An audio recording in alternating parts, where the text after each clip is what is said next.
Ma femme, elle a une énergie. Ma femme, continuez. Qu'on l'achète. Déjà, tout ça déjà côté. Yo, ça la côté wana. Koya côté na bisote. Kamere Akobi Makaka, puisque c'est établi noir sur blanc, il est innocent en prison. Encore, c'est ce qui est chef de l'État, Bateau Sobalingi, Aza sous chef de l'État. M'a dit de Fayour que je suis mon ami personnel, je l'encourage à garder sa position dans l'opposition. Tikala Kuna, Namozito, Bobo Nisabiso, Tobo Nisambok. Roger Doubar, c'est un criminel hors pair. Homme de français ils ont massacré des gens. La justice doit être faite, donc vous êtes satisfait de l'arrestation de Roger Lumba. Nazali qu'on se paie la peine comme la champagne, parce que bateau faut que ça congolais, c'est mon sang. Tant que bateau va massacrer les congolais pour comme ministre na Congo ou na Kinshasa, ils n'ont pas vu l'avenir. Comment les gens qui demandent une vierge na maternité, ok na maternité, on a toujours que vierge dans la maternité, alors c'est ça, ce sont les oiseaux de même espèce. Vous comprenez? Parce que la mère est ici, il y a Makambu, il y a ma idée, papa, tu sais que dit, il y a une politique, il y a Biki Nakaye. Abonnez-vous gratuitement sur votre chaîne YouTube congodialogue.com. Abonnez-vous gratuitement sur votre chaîne YouTube congodialogue.com. congodialogue.com. www Congo Masolo Congo Solo là.com. Kitoko Bobby Ronaldinho le King is back. Bolandaka mingi Congo Dialogue Francine Ngembe mission www.congodialogue. Le quoi tous appels na bateau yo ba défendra yé bateau ba yebi ko expliquer ce qui est solo ba osala ndenge nini pour mahambwana ekoma ndenge bato ba omona te to moni déjà arrestation kulutu na biso Roger Lumbala ba bi kezaka na kati ya makambo wana na niveau ya France. To yambeli bino Bishop Chatumba boyebi bien donc profil autant musu boyeba peut changer on to comment le représenter conseiller Chatumba parce que il est là conseiller chargé des marchés publics au ministère du budget donc azama na VPM wana eza yende to solola na ye camériste au vraiment que ya premier rang ya souche ne mo walinga to benga conseiller Chatumba. Bonjour. Pour ton information, Motobanda qui les mouvements camérisme dans le monde, c'est Chatumba. Ok.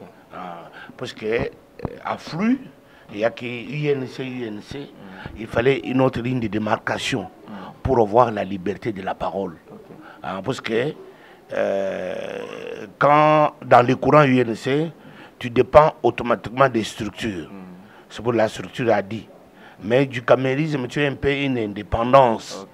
Alors, puis comme je vivais dans le monde indépendant et de la liberté de l'expression, alors il fallait faire une démarcation. C'est comme ça que Vital Kamere et moi, ensemble, nous avons décidé que je garde la ligne du camérisme pour ma liberté d'expression. C'est comme ça que j'ai évolué. C'était pour éviter les décisions hiérarchiques. On a dit par hiérarchie. Quand les CG parlent, on s'était.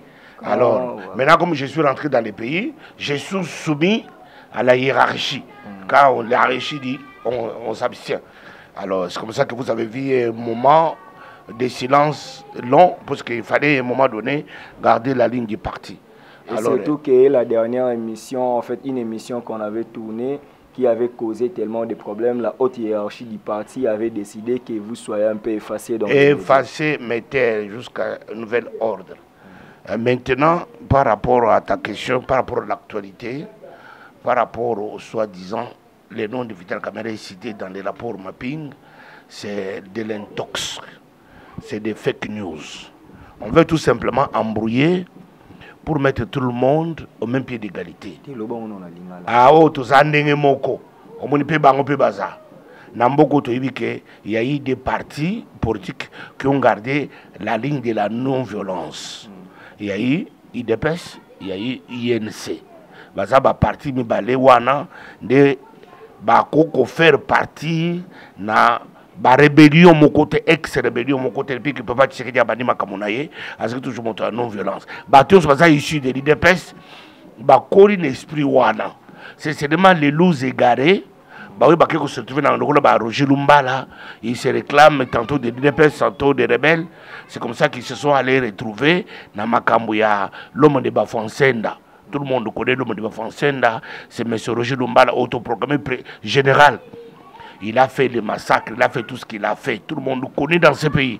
Parce que la grande peur des Congolais, cette hypocrisie, il y a que quand je suis avec toi, attends, ça qui et comme que, parce que je vais gagner, on sait certaines choses. Non, non, on doit avoir la culture de mettre les choses dans les contextes du passé, du présent et du futur.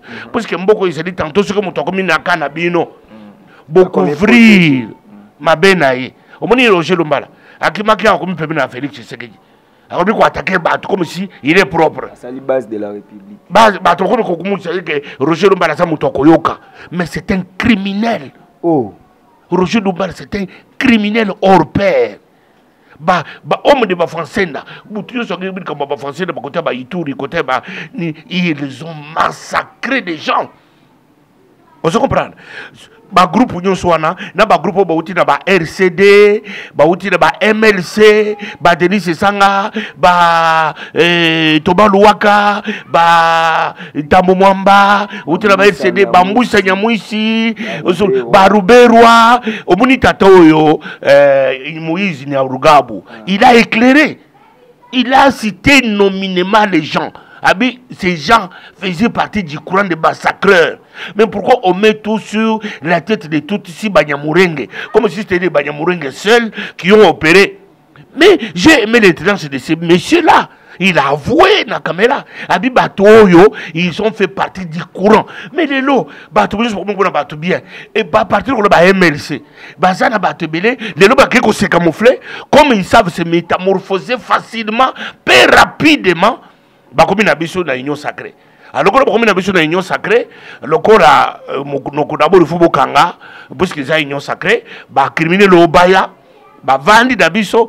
Alors Nzambe a yebi que c'était des moments comme ça, justice internationale, le tribunal international est en train d'être réclamé par Mukwege. Ba yebi pourquoi bazo kanga biloko wana, il faut ba et l'Okwana essainement parce qu'il y a beaucoup de criminels en cravate. Bakei, Balamermende, Bautaki, Basekter Wana, ils étaient des généraux, des majors. Aujourd'hui, c'est pour laquelle ces gens-là, ils n'ont pas peur. Mais monsieur, pour détruire l'économie d'un pays, c'est recoquiller pour faire des actions. Ils sont rapidement, facilement, ils le font. Pourquoi? Parce que ce sont les hommes criminels. Ils ont le sang des Congolais entre leurs mains. Alors, ils seront arrêtés un jour. Puisque pour que ce pays décolle, la justice doit être faite. La justice doit être faite, donc, vous êtes satisfait de l'arrestation de Roger Lumbala. Nazali qu'on se paie la peine comme la champagne. Puisque bateau, il faut que les Congolais. C'est mon sang. Tant que bateau va massacrer les Congolais pour comme ministre. Na Congo, à Kinshasa, ils n'ont pas vu l'avenir. Comment les gens qui démarrent? Dans la guerre, on a un positionnement. Pour dire la positionnement, c'est que RCD Goma, RCD KML, on soit allé chercher à avoir le pouvoir à Kinshasa.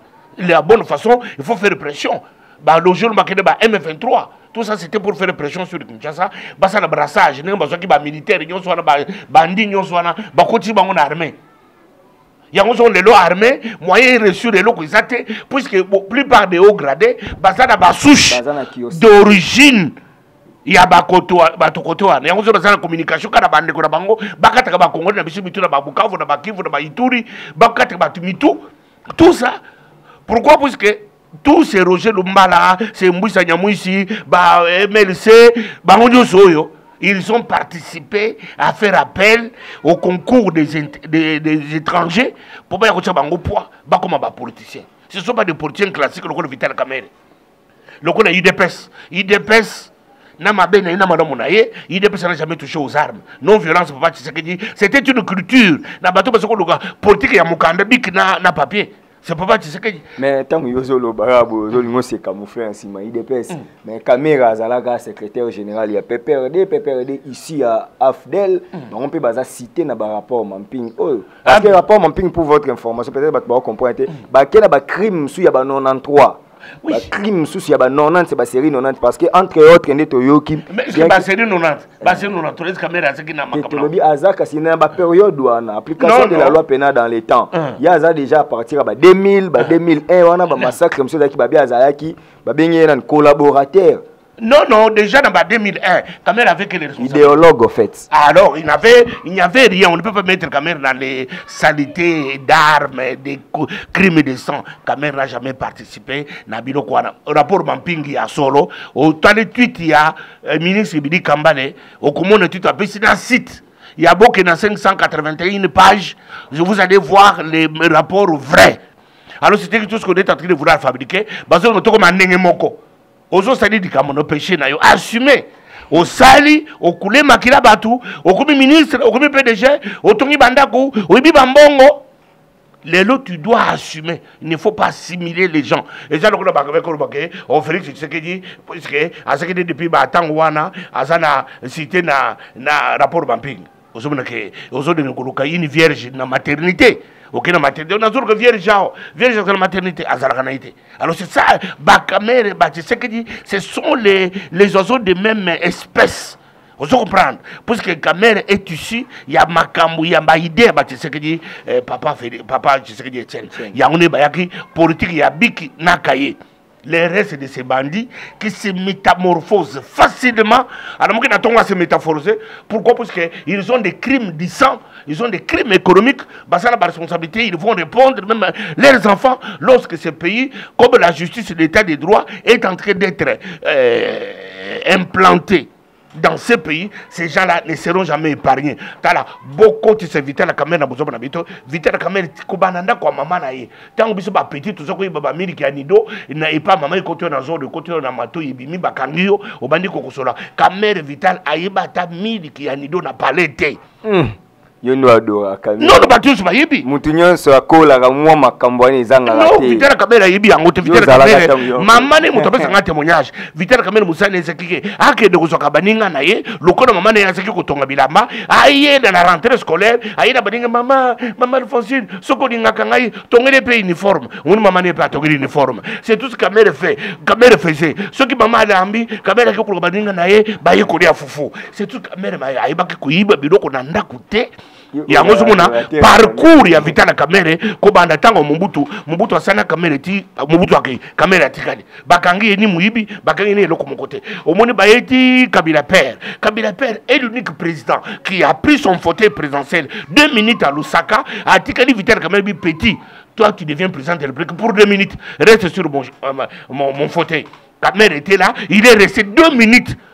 Il a goûté déjà au fauteuil présidentiel. Mais Moutoni, on a dit que Kabila fils a essayé de tourner na Congo, Mobimba carnaval de paix. A Yekoli Sibato, a Tangi Sibato. Objectif, il y a quelque chose comme Wapi. Kamere a essayé de tourner. A quelque chose de Rebelle, a quelque Jean-Pierre même na MLC, a quelque RC de Goma, a quelque chose a Sangi Sibato, a Armenio Soana Rebelle, a commencé Bango na Kinshasa. C'est 1+4. Ce que Kamere na tangwana, oyazoke ne kubundre ba rebelle balongo batika minuki, batiko bumbatu. Baya ba c'est 1+4. Kamere ce que asalaki abonki batu na tangoni. Ezali esprit ya Pelengondo. Idéologue ya Afdel. Tant Afdel ba ye guerre de Banyamulenge, il a fallu des gens qui réfléchissent, il a fallu des gens qui sont des fins stratèges, le roi Kamere et ils ont fait la participation criminelle. Non, wana boza ko la confusion. Vital Kamere na Afdel abandaki action mon côté.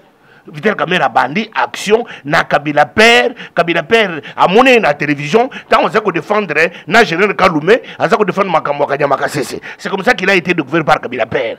Déjà Afdel, c'est là qui déjà.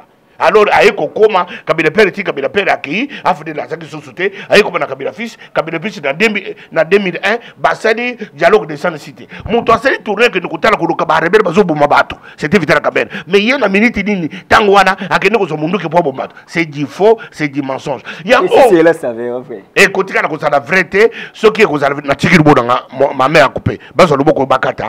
otali wa pas authentique na mono natali yango na fouiller yango parce que na biloko ngai makambo di na caméra déjà je prends mon temps parce que caméra c'est un investissement, caméra c'est une marchandise, caméra c'est une fourniture, caméra c'est mon fonds. Mon fond du commerce, mon fond de la vision, les restes de ma vie sur la terre, ce qui n'a si Jésus n'a commis la caméra. C'est-à-dire que je n'ai pas le temps que Moutou Aya qu'on surprendre avec une information à caméra comme si je dois t'informer. C'est comme ça que caméra, omoni baye balati ça y est que caméra moyibi ayibi biloko à 100 jours, balati si balukika pour balati ça. Lelo, il s'avérait que caméra ni de loin ni de près amoni ni mbongo ni eloko nini ya biloko na bango 100 jours wana lelo bazuye batie na boloko akomi kolinga mona passe agno comment alors tout ça pourquoi balingi bakomi se caméra loko na bango caméra aza loko na binote caméra akoza loko na binote caméra azala kapé loko na binote à cause de la caméra avec sa tête, son cerveau, avec son stylo. Bon mélanger na salité na binoté, tokobundi sabino jusqu'à la fin. D'abord, et ça dit justice à Congo té. Oh, mon tout le monde a un téléphone pour que ça ne bengi juge pour changer, a bengi procureur. Mais il dit justice internationale. Personne ne va s'échapper. Personne ne va s'échapper. Bande ko ya poto na ko yebi sebino vitala kamera na bino bolinga kamingi ayebi makamwana te azana kati na ngote bako sabino yote bako tibino biloko na mutute po badi bako misa kamera lokola bango obize tout to ça ka péché non yondi lobo péché na yo o kabe biso to zayi toye ko défendre patriotisme mais patriotique o kabila za moyibi mutu so yebi kabila yebi kabila bomba mutu so yebi yo boy bise biso makambo bini tango bino bosaki na kabila bosala oh lelo bozoka na kabila te bokomi ko finga kabila tongo midi pourquoi oh bosaki ko adorer botebi na église na bino bolobi ke kabila ne moto nzamba tinda mais tango wana bosaki na ye bosaki ko dia bosaki ko yibada ye bosaki bombato na kabila bosala ba promesse na ba programme lelo bino bokomi ko yibise biso kaka makambo kabila asali mais bino makambo ni bosala ki na kabila c'est ça l'éveil patriotique ya solo oyo telebi bande ko na ngai bomo na ngani na saboye na siki passer à moyibi na siki passer à nganga na siki passer à kindumba na siki passer à boye o todi makambo batute yo ne mutozui révélation que yo oh ya ko sala ba confession au public et ça tekena ke ko tanga passer beaucoup to saka ne dikambo so ki ya suina no ya ko se repentir en public te na ma de ko tira makambo na nganjo c'est ce qui passe au Congo les autres sont ka makambo kabila sala mais bato e kabila sala na bango makambo mutu boko so biso biteke na saka na kabila makambo mais Denis le Sandimi a lobité ba pasteur ba ndeko liala Bandi m'appelle Kabila. Mais il aborde le même sens que moi. Puisque vous venez aujourd'hui dire que Kabila a détruit ce pays. Mais il a détruit ce pays avec qui? Avec ces troupes de pasteurs charlatans qui sont aujourd'hui en train de parler partout.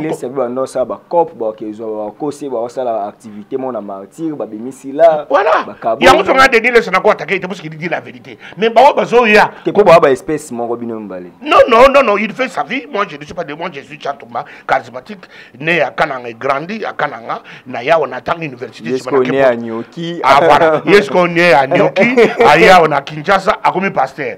Pays na université à na université à Lubumbashi alors c'est pour dire que mutu na mutu ça ne parcours na ye to koko se mutu na mutu mais ba oyo ba passer ba za ko bima na télévision ba za ko l'exhibition mabe ya Kabila mais mabe nini ba ngba na Kabila oyo plus Kabila zo bate Kabila lobi na mutu te Kabila fini afungni mutu te Kabila afungola monoko te binoka ko za ko sachité moyibi aboma biso le tokimiye tokomi na union sacrée tozo ya mbabiro parce que vous ba congolais mais boye ba kenya union sacrée tamisage peut union sacrée full tamisage peut causer donc mutumo boazaki samedi à lobby union sacrée za le côté mercredi to monien na ah tamisage causer là yango zo na ngai au moins teke za na venir te ngai nazaki mutumo ko depuis une semaine na komi bisa président Félix Tshisekedi que je commence à avoir peur de l'union sacrée moi Chatumba ça s'engage que moi je suis indépendant de donner mes avis. Union sacrée commence à me faire peur. Puisque aujourd'hui, exemple, il y a des bossos, Lumbala. Aïe, Kobatama, Abani Kofiga Bato na télévision. Nzokane Mouibi, Moutabomba, Tabakangi. Alors c'est pour dire que Batouana, ceux qui n'ont pas de l'élo, Azalaka di Banda, de l'Olibanda, avec Nenga Lobaka, Moutabomba, Toamire Makira Batou, Ndé de l'Oa, c'est quoi, c'est des bateaux de la télévision, on a comment Union sacrée, Batonnier, c'est que tu as dit que tu es un criminel. yango nazo ko encourager docteur Mukwege sala ba démarche en tant que prix Nobel de la paix tozwa tribunal international pour ba criminel nyonso ba spécial pour na mamba ba guerre ba crime de guerre crime contre l'humanité ba tozo ba sala na Congo ba yiko bato na Kinshasa ba ba ndikuruka ba guerre na Kinshasa ba ndikuruka ba conflit ba ndikuruka ba kangatel bo toko kana soki mo muto komi muninga na oyo atambola ki bien Vital Kamerhe na Félix Tshisekedi baza bato baza ba innocent baby makamunyo so wana salamité. Mais qu'est-ce qu'il faut faire? Pourquoi peut Fatifa la Moussara dossier en rapport mon ping on est bimara moi kalat depuis 2011. Bonnenika na pouvoir na non état des droits puisque non état des droits puisque rapport Mamping ba parce que na pouvoir passer ce sont qui étaient cités. Parfois ils pouvaient pas ba la Moussango mais le code Félix Tshisekedi a bien makamwa na té avec ba Congolais ba kofi ba so continuer ko fatire tire-le. Ba Congolais bazo ko tire-le. Bo ça la messe action de ceux qui action de grâce na beni bazo boma ba. Bazo boma bato. Est-ce que vous comprenez déjà? Ce que bato bazo boma l'état de d'autres toutes les personnes seront citées dans rapport Baping Bakosabango.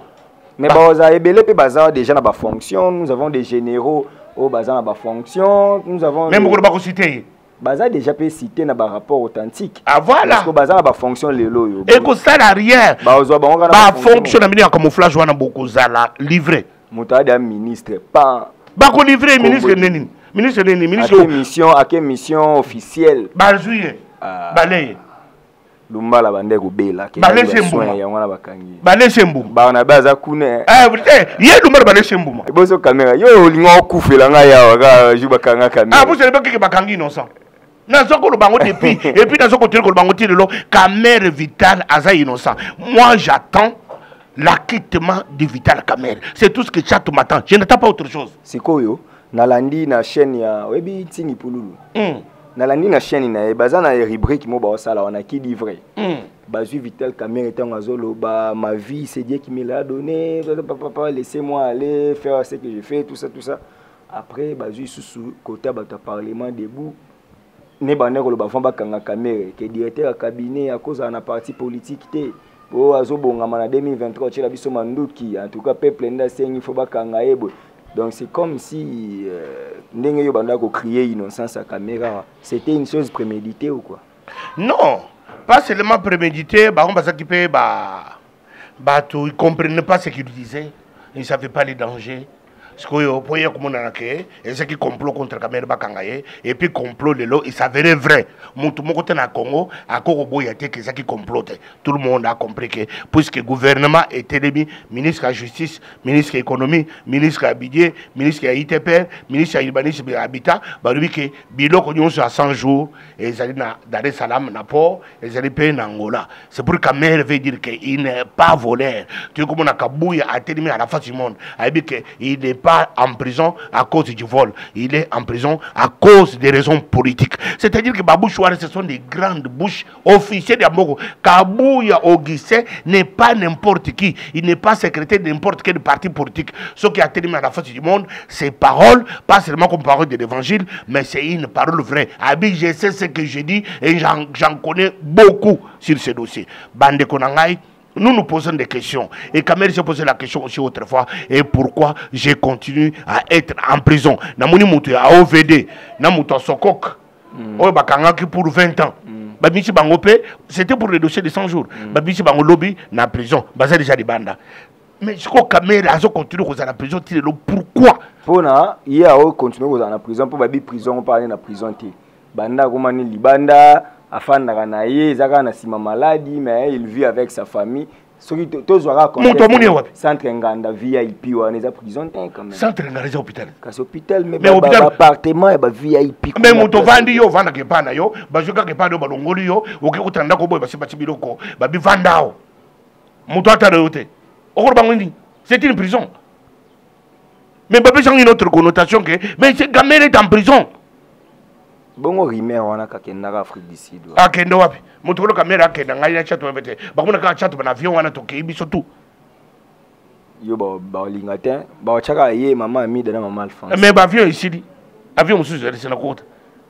So ok, yo so bimi banda boka ngoti. Nani nazana ba combattant yo trahisa wana ba résistant. On a makambo ya internet te wana za baza pour mona à chaque fois ça on be mission mona ba commentaire. So ngara poto ya ga to luka vie. Non, est-ce que na ba posa na vie ni baza. Les avis ya graissement dedans. Vie compliquée. Mutu na nokota so ko muningando azo bisa mbolo mbisi. OK. Na mai wana hippopotamu mikolo yo azokata ba mboto biteli mibale ndima puisque kana mai ngana uti poto na ibima moto poto aibi ke chatumba aza moto aziki na poto ya solo poto actif vous occupez na cop mo ya 2100 na poto ya solo mais yo mondo lingaki ba succès trop ba boîte obanda ko ke kayute na ngai na ibi ata boîte te jusque ninga na zabu a vidéo mo etambola wana ba 2017 sawa yo tango ebisi ba bima na église ozo sala ambiance na boîte rien nazo bina nazaki na anniversaire na ngai il y a 50 ans tant na kokisa ki anniversaire ya 50 ans nde na benga ki bidima nyonso bidima ya mai na bengi bango bidima ya likolo na bengi bango bidima ya muki na bengi bango nyonso basangani po basala fete ya chatum alors ndo bando kata makino bien ba whisky ba vin non depuis na vie na ngai tina mukolo bwe na mela kate eza po na makambo ya Jésus te eza ma nature na mela kate moi je bois que de l'eau tout le monde sait ça so que na ambiance wana ga na mela kate tout le monde qui m'a fréquenté tout le monde na kosambela bière na kosambela whisky na kosambela nini mengai cha to na mela te eza te ka obo Jésus m'a interdit non eza nature na ngai na mela kate. Voilà. Vital Kamerhe n'est pas gracié. Tout le monde grâce présidentielle. Yes quoi ça gracié té. Ils ont pas dans la détention préventive. Voilà, tu as donné la réponse. On ne peut pas gracier quelqu'un. Procès est en cours. Bah gracier, mutuloko na Edi Kapend. Oyo ba Congolais bazo connaître que Edi Kapend ko na bimi a comme une révélation moko boya ça na révélation té. Oya ko ya ko pesa mokilo yo e brandé mokili. Ba Congolais c'est pas vous comprenez chico, tu comprends alors c'est la conférence de presse. Ah dans cette conférence de presse ça c'est il dira toutes les vérités de l'assassinat de Musée. Tala et loko ya Musée Laurent Désiré Kabila. Et loko omoni Congolais information les déjà di bana mutu sa ibiango. Oh. Ngai bien. Non, je me dis que quand on va solo depuis que bango basana est-ce que tu te mutu ko le dit Kapend. Ce gars a une information, il dit Kapend était en contact même en prison avec tout le monde. Et c'est moi que à Koufou qui est en prison. Il serait parti avec des puisqu'il était libre. Mais il a en prison. S'il avait une information vraie, il allait dire aux gens. Ah bien sûr qu'il a Koufi. L'information en haut. Information c'est en côté. Moussa a Koufi. Les morts sont morts. Nous devons parler des vivants. Edi Kapend wana wane ko banga ko bimisa secret bo prison ebi ki ba ko détecter Non, facilement. le quota. À ce qui est en contact avec tous les organismes internationaux. À quoi vous avez le côté. Bato ba organisme on peut ba sengi il faut ba renforcer les sécurité pour ba obanga nenga bimi bo il détient des secrets d'état azana secret mon côté il est colonel qui était avec les chefs de l'état baboma chef de l'état bato so bayibi que baboma chef de l'état ça se raconte ça s'est raconté il y a les livres qui sont écrits il n'y a pas de révélation particulière mais livre en sur qui la Thierry Michel ba déclarer personne non grata ba mais est-ce que les réseaux sociaux ont déclaré que physiquement il y a été mais réseaux sociaux série wana il faut dengonga nazo lukana contact à Thierry Michel notre confrère belge wana il faut livre wana zonga non qui a tué Musée alors tout le monde avait déjà dit ça on a quand ata ba livre nyo sortant aux otanga aux bona que complot ba réseau mais on ne cite pas tel alors ça nous sert à quoi parce que tout ce qui n'a pas ça à ça qu'on va abima parce que monto aboma Kapenda bimagi lobby Kapenda ayi biso que tala monto aboma Musée comme on a yeyo. C'est tout ce que nous avons besoin. S'il connaît quelque chose. Mais tout ce qu'ils ont spéculé, c'est-à-dire que vérité, demi-vérité, c'est pas yoki monto. Il y a un problème. Tant qu'il y a autant de mutaboma Musée. Moi nae Raïs Joseph tant on s'en charger na mutuana ezaka po bolukela po Kabila pas na lobakati mutaboma papa na bango avant ndaka kimia so tant on yo kama Edi Kapenda bige mutaboma papa na biso yeyo tant Kabila otela banduki na ye awa na union sacrée na bino obo comme mais Kabila fils a ça na raison na justice c'est tout à fait normal il va venger son père à boluka Edi Kapenda le baba vérité c'est tout il y a autre chose Edi Kapenda mais moi chatoma je vous dis déjà en avance il n'y aura pas quelque chose d'éclaboussante. Voilà diplomatie. Non. Il faut vendre des kimia. Que les choses avancent. Voilà. S'il était sage, il devrait se taire. Babimichio na prison, Obimi di Banda, Vanda. Puisque tout ce qui ont été fait il y a 20 ans passé, tout le monde le connaît.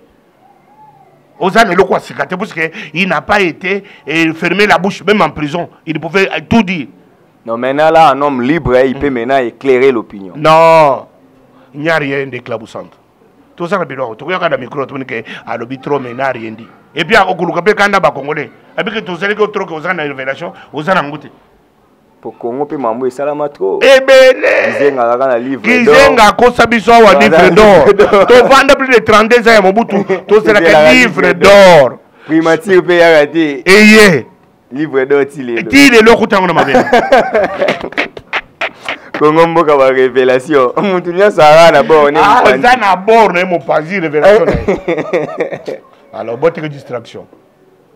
Bon, Mbappé c'est quand même une fonction stratégique. C'est quelqu'un qui connaît, qui a travaillé avec l'ancien chef de l'État. Il a vu comment il a été assassiné. Mbappé c'est à commissariat général et armée. Mbappé c'est à inspection générale. Tout le service. Pour l'expérience, je sais que même les services de sécurité, même l'armée, même la police nationale, c'est une nouvelle, c'est sous forme d'une nouvelle technologie. 20 ans passés, il n'y avait pas d'Internet. Personne ne connaissait l'Internet. Si tu imagines Mouto a 20 ans, il non seulement qu'il y a Internet, c'est qu'il est en détention quelque part. Ah, mais c'est ça. Non, j'ai donné l'exemple de l'Internet. Une nouvelle technologie. C'est pour Mouto à cette outil Wanati. C'est une gestion. Le temps qui s'adapte. Ça prend du temps. Lui, il était déconnecté de toute réalité. Il a encore la vengeance, il a encore la colère, il a encore l'animosité. Et puis, ça fait 20 ans qu'il est déconnecté de toute réalité. Qu'est-ce qu'il connaît de nouvelles technologies? Qu'est-ce qu'il connaît de nouvelles techniques de guerre?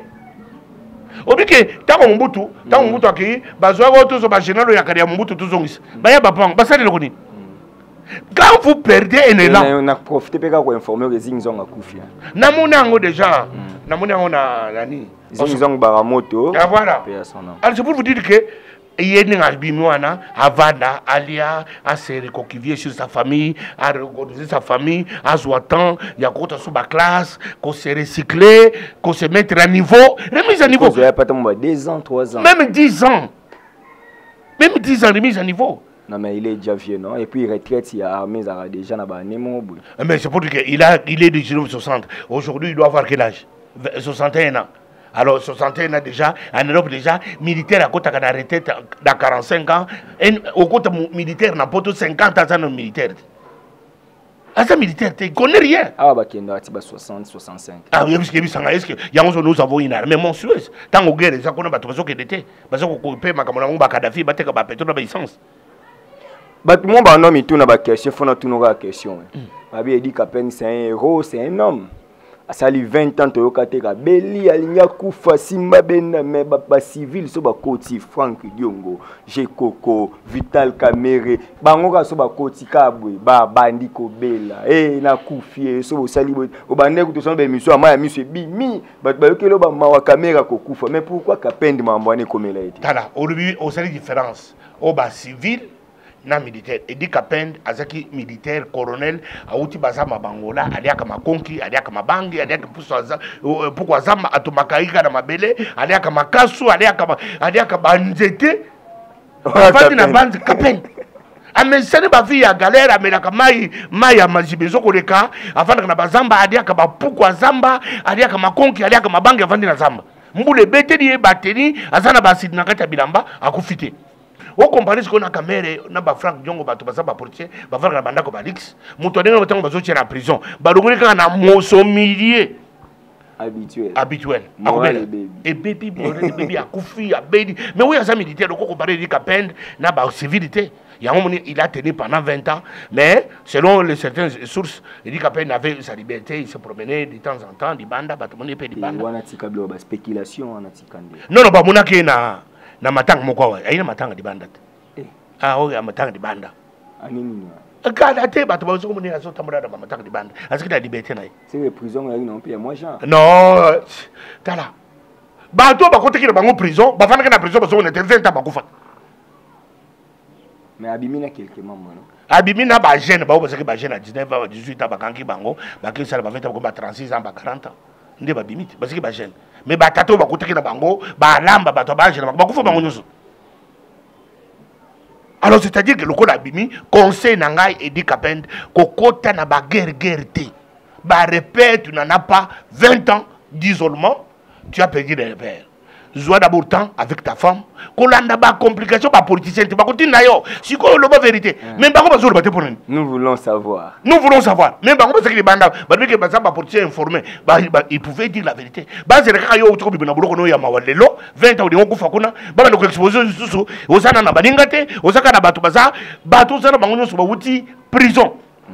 Les repères, ils ont perdu. Mastane Belé, Bakoufa, voilà. Régime échangeant. Je m'adresse au colonel Edi Kapend. Prends ton temps. Osano précédé. Pouvoir à Fachi et Zanon Belé.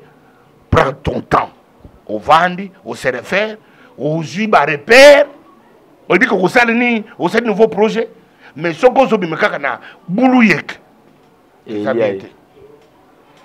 Voilà, on doit chuter. To beti sur l'isolo, on peut éviter le caméra. Position de l'union sacrée Zandeni. Tozo garder ba kota na. Toza na union sacrée, Ezaya Biso. Toza na président Mokomone Fachi. Et Fachi Félix Tshisekedi Tshilombo. C'est lui le président de tous les Congolais. Nous sommes. Il est des origines de Cash et Cash. Et dans l'union sacrée et la Manacho ya Cash. Alors c'est pour que tous en abisso sans problème, nous sommes ensemble. Bissona Félix Tokokabwana Kate. Ata caméra sali 10 ans. Tokokabwana Kate. Tokokabwana ndengeni. Bon après rapport Mampingo c'est remis à solo. Non, rapport Mampingo ça te pour la caméra vitale. Bota la tweet il y a Billy Kambale. Ça va autour de la ministre de la jeunesse. Après, si non, référence, beaucoup de gens ont des spéculations. INC, ça n'a pas été les tonnes de belé, va vendre le caca mukanda. Ce qui est gamboye, va qu'il y ait mikanda. C'est ça, l'INC, sa force. Binona Félix Bokabonati. Donc, bon, Tobunditi pour ton place au Touzali. Tu es comme pour Yangwanande Bosalipe ou Salamate, Moutaoumé na prison, mais à la canne à fonction directeur cabinet. Mais puisque non, puisque tout n'a qu'à se n'a pas que bisonné tout gagné. C'est pour le montrer qu'il y a injustice. Avec que Félix Tshisekedi a prometté, Zabiso, les tout gagné caméra. Alors c'est-à-dire qu'il ne fallait pas que nous sommes tous les Bakangé, Naba, officier de Mokobo obscur. Il y a un vital quand même dans sa conclusion que Bazoluka Ningaite, Bazoluka chef de l'État. Donc ça va dans la vie qui va Luka été Baluka. Aïe bien, c'est les cartes na bango de la cop na bango facha bombaye. Non, Bazoluka ne fait pas conseiller Makamut. Pour Baka isolé na chef de l'État. Chef de l'État a compris que non. Parce que le chef d'État a dit ya Boutou, a dit Moï, a dit ya Tongo, bah il dit que oh il y a innocent, tikaye, bon mener banquette, procès continue. Il y a un procès quand même les autres pour que la justice est à la fête et le Vital Kamerhe doit être acquitté. J'ai dit doit être acquitté. C'est tout ce que les Congolais attendent. Non, il y a changé dans l'union sacrée. Ah, il y a changé. Abi que on voulait voir les gens de mon Alors, il y a Zongi Namaï, mais ce sont des gens dangereux, puisque l'humiliation a subi dans les Camboya Mokia, et ils ont pesé dans sa conscience. Il y a un des abétis tour dans l'union sacrée, pour battre le monde apparemment que Zongi Nabalouba, pour attaquer sur Gabriel Mokia. Alors, pour l'Andi Mokia, pour moi qui me t'a commandé en Facebook, c'est voyou, Ayeka l'union sacrée pour ma vie là. Il y a un goana, pour n'engager dans sa coquette de Mokia, puisqu'il n'y a aucune raison. Poison. Alobi Kabila Salitana ye mais a compris que la voix du peuple c'est la voix de Dieu bat balingi na bango fachi yangwana Monica que il faut soutenir chef. Ah concession qui chef de l'état bato so balingi asa sous chef de l'état. Kebino bolingi opposition tete. Non opposition ça biso sangati à cash na union sacrée. Kebino bolingi nde opposition ezala te bino. Est-ce que opposition batu na kamoto? Mais pourquoi ceux qui font la boîte il y a union sacrée bobandi goloba moi je suis d'accord na m'a dit Fayulu que je suis mon ami personnel, je l'encourage à garder sa position dans l'opposition tikala kuna na mozito bobungisa biso to bongisa mboka. Moi je suis d'accord au mon agité na matanga je présente encore mes condoléances à F Bazaïba. ma femme makoto Jean-Pierre Bemba koto Bayimoto kara mutu mona katikati on moni ba politicien congolais ndé mabe na bango bazo garder ba haine makambo ya politique so ezali haine ba yakite non bazo garder ba colère parce que tango oyo aza koto zo ba peseni mbote te est-ce que ba peseni mbote mais ba yipe matanga ba obligé opesa mbote na motanga pesa ba mbote on moni soki tala mafandi ngafande kanyelonga tala Bayimoto ndinga fandi kuna tiboyi. Ils ont accès déjà qui Bemba ari pemena ma Liliane, ma fari pemena ya maman nani, maman Christine je crois. Voilà, c'est pour dire que batika maman Esther. Maman Esther, batika biloko na politique to za na kandate. Yango zo toujours ça na mabe mutozi pouvoir, azaka na posa buma moninga, puisque nous voulons toujours faire des choses avec. Mais bino pe na cache bo ça la chasse aux sorciers. Nanan. Barnabé, Pius Romain. Mais biloko na Henri Magie. Et ça justice pour suicide bango. Non, non, le côté justice c'est prouvé bisoké. Bon, si pour te va critiquer Fachi. Non, va critiquer Fachi. Fachi biso moko tout raé. Biso moko bacha tout raé. Oh, Fachi va critiquer, Fachi est un démocrate et makina. Encore une critique. Il y a qu'on fait sa proposition parce que nous voulons une opposition républicaine. Et ça c'est qu'il y a qu'on finit en moto pour que lui que ça démocratie. On est la démocratie. Bon, on fait la fin. Bino to ebiska réunion sacrée la deuxième grossesse il y a. Est-ce que m'inquiéter? Est-ce que c'est ça l'opposition continue. Ma femme a une énergie. Ma femme continue. Qu'on l'achète. Déjà tout ça déjà côté yo ça la côté wana. Qu'on y a côté na bisote. C'est ça ce que les conseils. Ah ça ni mino boni loko PCT. Donc ça le côté bien le côté.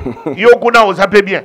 On a battu baza ko soutenir. Continuez. Naza mutu mo atinelanga émission on a sala dans la Grand Hôtel na Pullman no lobara 20 ans na biso boye madidi ozana 82 ans adoki ce que so yo bando seke adoki lelo ye na yo na adoki parce que yo caméra na yo oyo bando mona kazana 10 ans yo wana zo l'élection en prison te azobela akobimata parce qu'il est innocent et comme ba révélation mambolo ba après 2 mois boye caméra bi ata kobima 2 mois tata kabibi akobima kaka na loba kango tous les jours sur mes réseaux sociaux caméra akobima kaka puisque c'est établi noir sur blanc il est innocent en prison akobima kaka il n'a pas commis un crime ni économique ni crime deuxième mandat Fachi ata troisième mandat Fachi ata quatrième akobima kaka di banda caméra tout le monde. Voilà termine sur émission. On comprend clairement que selon Bishop Tchatumba, Vital Kamerhe n'est pas cité dans les rapports. Il n'est pas là. Bon, j'attends. Bozo que nous vierge dans la maternité. Message ici, non, je pense. Message ici, parce que ok. C'était Bishop Tchatumba. Boyebi, vraiment, j'aime quand je fais des émissions avec lui. Bosenga rapport mampingo, vraiment, il faut te y la vérité. Ah oui, c'est bisoka la vérité. So pesara avec Wazali, biso batolinga avec to tchape avec on rapport, to matissé moral. So pesara azate, to se consoler. Yeyo a confirmé a pesina référence bokende na tweet ya ministre ya jeunesse Billy Kambale bo vérifier bo mona a pesi référence wana place nini rapport ezali et bo comprendre que Vital Kamerhe aza cité té mais rimé mo pe de Joseph Kabila za wana na rapport wana azate mais to bona que Joseph Kabila ke guerre ngor mo côté to monité général major mais to moni place bo côté Joseph Kabila les chefs de l'état les gens qui sont en fonction ils utilisent des gens. Alors, toi, on a cité, mais jusque-là, il n'y a pas une enquête menée au nom de Joseph Kabila. Voilà. C'est ça, Bishop Tchatumba, merci d'être là pour nous et surtout tout balinga vraiment mon nom ça là c'est une émission il y a 2021 donc ça c'est aussi à retenir donc 2021 émission liboso de Sali voilà merci d'être là ça depuis Switzerland la Mégane maman wa bijou merci à Mathieu Mobindi CBC donc CBC Yangwanande collège belgo congolais merci à Siamoulex Aigle Noir, merci à mon vieux José Moulumba, le beau gars de la ville de Birmingham, merci à Dorcas Mutombo, Birbichungoyi, merci à tout le monde, vous avez tellement ébélé, au beau CPL Roland d'émission, au meilleur vers vous, Père Louis-Marie de Jésus, merci à Starly Lima qui a réalisé cette émission, en tout cas c'était un réel plaisir de vous savoir nombreux. Chers messieurs, comme nous avons toujours dit, mi bundela, poso mi bundelité, muto bundela yo azate. Donc puissance ya liloba, eleki alisasi. 2021, toza toujours. Donc on se retrouve très prochainement pour un nouveau numéro de cette émission. D'ici là, portez-vous bien. Bye. Abonnez-vous gratuitement sur votre chaîne YouTube. congodialogue.com. Abonnez-vous gratuitement Sur votre chaîne YouTube. congodialogue.com.